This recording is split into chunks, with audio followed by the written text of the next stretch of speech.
Hello, I'm Adrian from Manson Guitar Works, and today I'm talking about rosewood in guitar making and the CITES Convention. We are compressing a lot of complex legal and administrative regulations into a short presentation, so this is an overview of the situation as it stands today, 11th of January 2017. It's only our interpretation of the laws and regulations concerning the subject.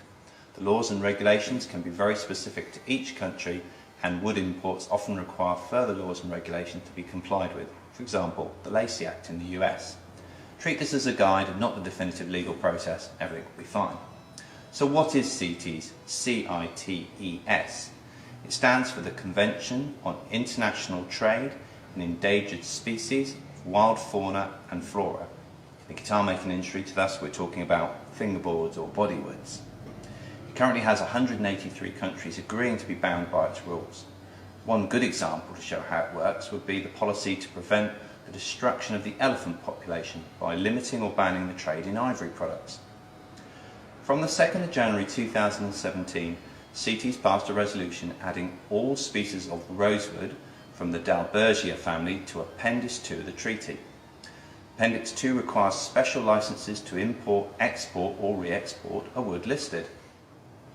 When a wood is not on the CITES list, it's quite simple. The trees are felled to create the raw material. In this case it's a fingerboard we're talking about. The wood is processed and exported to the country requiring it, and then the manufacture of the finished article takes place before selling to the customer. This process still applies to many of our products at Manson's, such as the Matthew Bellamy DR1, or this one-off custom here with a baked maple neck and fingerboard, or even one of our through-neck basses such as the John Paul Jones signature bass.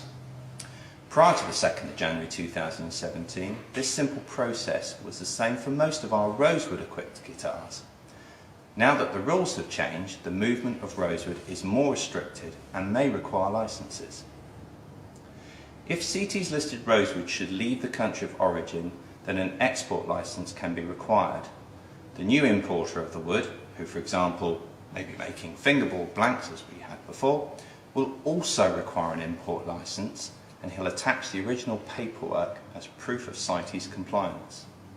Then when Manson start building the instrument, such as the examples all around us here, we are then required to get another permit. Finally, the customer may need to acquire a further import license to receive the goods. Each license needs to be obtained by the recipient from their relevant local CITES appointed authority. These can be found from the CITES website. We'll give you the details at the end. So it sounds like it's a lot more complicated than it used to be, but it certainly doesn't mean the end of rosewood fingerboard guitars. There's just going to be a lot more work involved. But after that bombshell, let's have some good news. The EU is viewed as one large country by CITES, so provided we have the correct import certificates, we can sell freely into the EU. Also, there are various exceptions, known as annotations, that do allow a free movement of the rosewood. For example, a non-commercial movement such as a musician travelling with a guitar for performance purposes, provided the rosewood content is less than 10 kilograms, would not need permits.